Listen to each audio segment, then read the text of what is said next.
नमस्कार साथियों, मैं आप सभी लोगों के साथ एक महत्वपूर्ण घटना जो मेरे जीवन के साथ घटी उसको आप सभी लोगों के साथ साझा करना चाहता हूँ। मैं doctor Santoshi Lal Kamal, advocate, is speaking to you all my dears. साथियों, कानपुर शहर में मैंने मकान बनवाया। नीचे का पोर्शन, ऊपर का पोर्शन और फिर इसके ऊपर हॉल। बीच वाले पोर्शन में मेरा दरवाजे, खिड़कियां, चौखट लगाना बाकी था। मैं बड़ा ऊहा-पोह में था, पैसा बहुत कम था मेरे पास, तो मैंने ऊपर के 5 कमरों को प्लास्टर कराया और छोड़ दिया। जब हमने कहा मौका मिलेगा तब इसका कार्य शुरू करेंगे।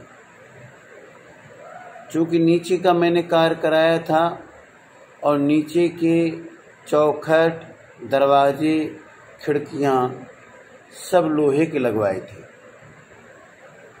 मेरा बेटा एमटेक बायोटेक्नोलॉजिस्ट है और वो लकड़ी का एक भी चौखट या एक भी चीज़ घर में रखने के फेवर में नहीं है। मेरा लड़का घर के अंदर एक भी पत्थर का टुकड़ा रखने के लिए भी राजी नहीं। हुआ क्या, अचानक मेरे मन में ख्याल आया कि बीच का पोर्शन कंप्लीट कराऊं।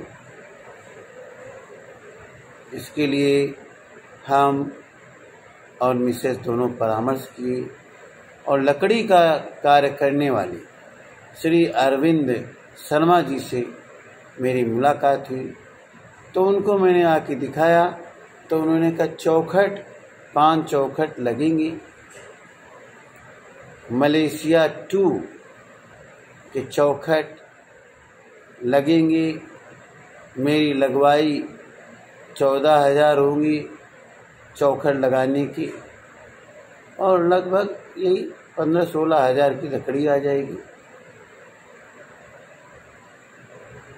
तो हम और मिसेज ने सोचा कि ये कुल खर्चा 30-35 हज़ार का होगा। चलो भाई काम शुरू कराते। लड़के से मैंने सलाह नहीं ली इस मामले में। मैंने कहा 30-35 हज़ार का खर्चा क्या लड़के को बताएं, क्यों वो लकड़ी के चौखट तक लगवाने के लिए राजी नहीं होंगे।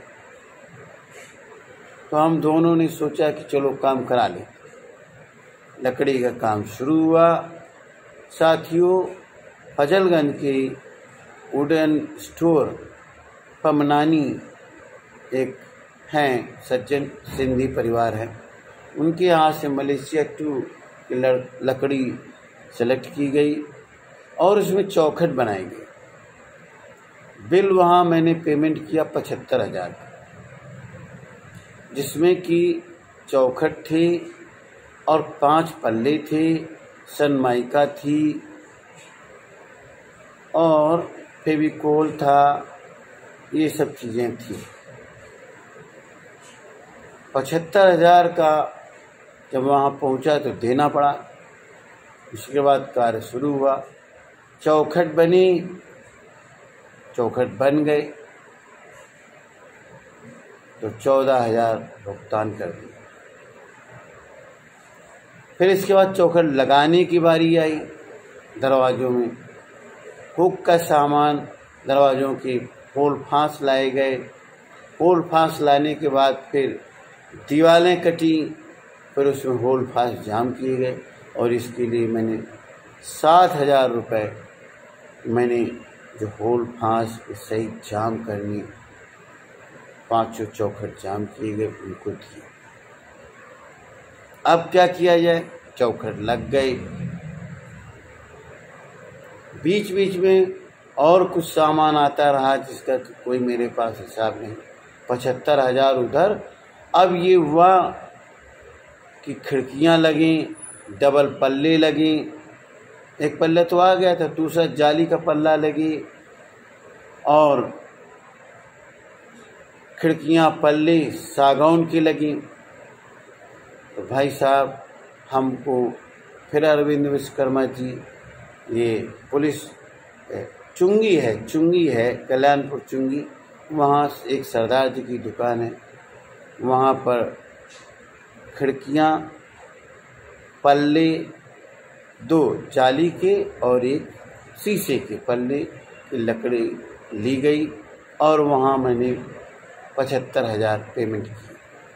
25,000 का सामान, हुक है, कुंडा है, ये सब मिला करके 25,000 का सामान लिया। तो 75,000 वहाँ पेमेंट की। फिर इसके बाद जाली लाई गई, कटर लाया गया, जाली काटी गई और कुल मिला करके मैंने श्री अरविंद विश्वकर्मा जी को 63,000 रुपये तो एक मुश्त दिए। और बीच बीच में कहीं ये सामान लाइए, कहीं वो सामान लाइए।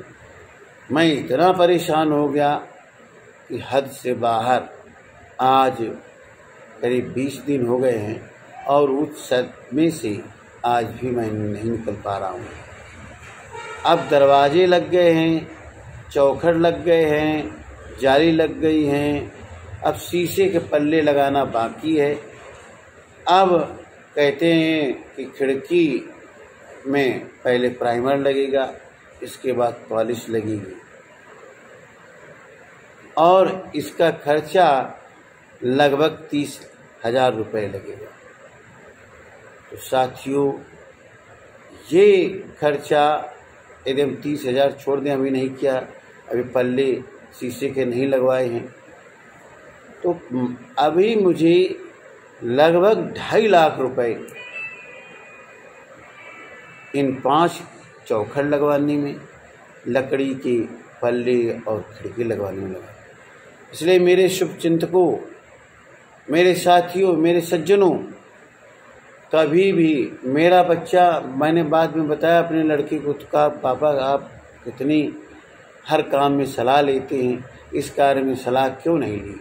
तो हमने कहा बेटा मजबूर हो गया मैं, तुम्हारी मम्मी और हमने सलाह किया कि तुम्हें बताएंगे, तुम साफ मना कर दोगे, तो चुपके से हमने कार्य कराना शुरू कर दिया। और कारपेंटर ने कहा कि 14,000 रुपये लगेंगे। अब काम शुरू हो गया तो उसका अंत तक जाना पड़ेगा। अंत तक जाना पड़ा और लगभग 2.25 लाख रुपए का सब खर्चा आया है। तो इसलिए साथियों और सज्जनों, आपसे करबद्ध विनती है, प्रार्थना है, किसी भी कारपेंटर को अपने घर के अंदर घुसने की अनुमति न दें। किसी भी प्रकार का लकड़ी का सामान न खरीदें। किसी भी प्रकार की लकड़ी का कार्य घर के अंदर कदापि न करें। यदि घर बर्बाद करना हो तो आप लकड़ी का कार्य स्टार्ट करें, अन्यथा मैंने देख रहे हो, ये मेरे दरवाजे पीछे देख रहे हो, खिड़कियां देख रहे हो, ये सब लोहे की लगी, मुझे बिल्कुल भी कष्ट नहीं हुआ। और केवल जो विंडो बनाते हैं लोहे की, जो चौखट बनाते हैं, उनको मैंने ये बताया कि आपको डबल में बनाना है, उन्होंने डबल में बनाया। और दरवाजे, चौखट सब जाम भी हो गए, मुझे पता भी नहीं, आभास भी नहीं हुआ, बिल्कुल तकलीफ रहित होकर। और देखिए सब चौखट लगी है, खिड़की लगी है। अभी इसमें पल्ला ना भी लगवाओ तो कोई दिक्कत नहीं है, कोई दिक्कत नहीं। अब बताइए साहब, कहाँ लगभग 2.25 लाख का खर्चा और कहाँ केवल 75,000 रुपये में लोहे का सामान, चौखट सब कार्य पूरा हो जाता। और मैं कितना मूर्ख निकला। एक मकान कृष्णा नगर में बनाया, एक मकान मसवानपुर में बनाया। कृष्णा नगर वाले मकान में मैंने एक भी लकड़ी का सामान चौखट नहीं लगवाया, न दरवाजे न खिड़की। हाँ, टॉयलेट की 2 दरवाजे लकड़ी की तखत जैसे लगा दिए, और मैंने लकड़ी के काम हाथ नहीं लगाया। लेकिन भूलवश जिसका कि मैं कितना बड़ा प्रायश्चित करूं, क्या करूं जो इस सदमे से उभर जाऊं। मुझे रात दिन साथियों ये लकड़ी का कार्य कराया है, सालता है। मेरी वजह से एक तो फॉरेस्ट कटी होंगी, और मेरी वजह से गाढ़ी कमाई। मैं तो एयरफोर्स में रहा, नवोदय में टीचर रहा, मेरी गाढ़ी कमाई लकड़ी में चली गई। 3 लाख रुपए, लगभग 3 लाख। और मैं बहुत व्यथित हो गया कि कैसे वे लोग हैं जो लकड़ी का दरवाजे लगाते हैं, लकड़ी के चौखट लगवाते हैं, और किसी को बताते भी नहीं। इतना महंगा कार्य, हद से ज्यादा। लगभग 20 दिन हो चुके हैं। मैंने श्री श्री अरविंद शर्मा जी को कहा, भाई साहब बहुत बहुत धन्यवाद हैं, और मैं तो ये कहूँगा यमराज उठा ले जाता, उतना मुझे कष्ट नहीं होता जितना कि अरविंद शर्मा जी ने। उन्होंने अपने लिए कष्ट नहीं दिया, हमारे लिए कष्ट किया, और यमराज से कम स्थिति में मैं नहीं था। उससे पैसे भी देना है, तकलीफ में भी रहना, मानसिक स्थिति में, और मैंने वो तकलीफ भोगी। और अभी भी जब तक याद रहेगा तब तक मेरा ये संदेश बखूबी जारी रहेगा। कहाँ से मैं फंस गया, यही सोचता था। तो सज्जनों, साथियों, जो लोग बहुत पैसे वाले हों और लकड़ी का कार्य कराना चाह रहे हों, वो कदापि न कराएं। लोहे का कार्य कराएं, प्लास्टिक आजकल आ रही है उसका कार्य कराएं, फाइबर का दरवाजे लगवाएं, और यदि ज़्यादा पैसा हो तो गरीबों को दान कर दें। लकड़ी का कार्य कदापि न करें। और भी यदि पैसा हो तो कोई ट्रस्ट बनाएं, कोई एजुकेशन इंस्टीट्यूट खोलें, लोगों के हितार्थ कार्य करें, लोगों की सेवा करें, मानवीय सेवा करें, सामाजिक सेवा करें, गरीब कन्याओं की शादी ब्याह में पैसा लगाएं। लेकिन लकड़ी का कार्य घर में फूल के भी कभी मत कर दीजिएगा शुरुआत। बहुत बहुत धन्यवाद। मैं doctor Santoshi Lal Kamal. If you like this channel, kindly subscribe and share to your friend. Doctor Santoshi Lal Kamal आपसे रूबरू हो रहा था। मैं अपनी सच्ची घटना का बखान कर रहा था, आप सभी सुन रहे थे और इससे शिक्षा ग्रहण कर सकते हैं कि मैं एक फौजी और मैं एक नवोदय विद्यालय का रिटायर्ड टीचर और मैं एक एडवोकेट किस तरह से भ्रमजाल में फंसता है, किस तरह से लोक लुभावन लोगों की बातों में फंस जाता है और तड़प तड़प के उसमें अपनी सुख समृद्धि रुपए पैसे गंवाता है।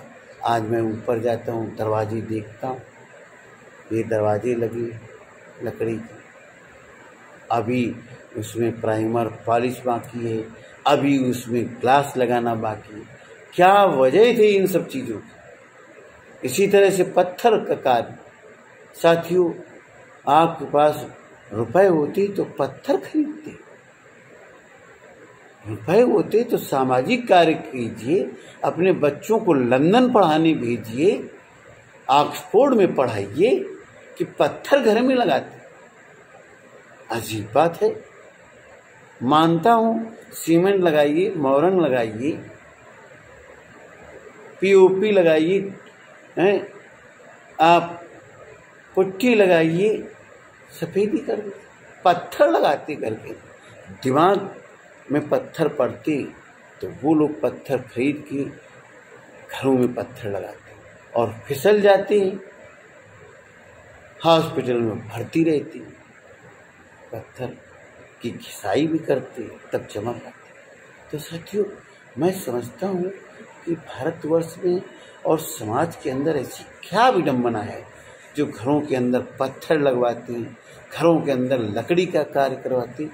ये कहाँ से माइंड सेट हो गया लोगों का? कैसे बिजनेस चल रहा है?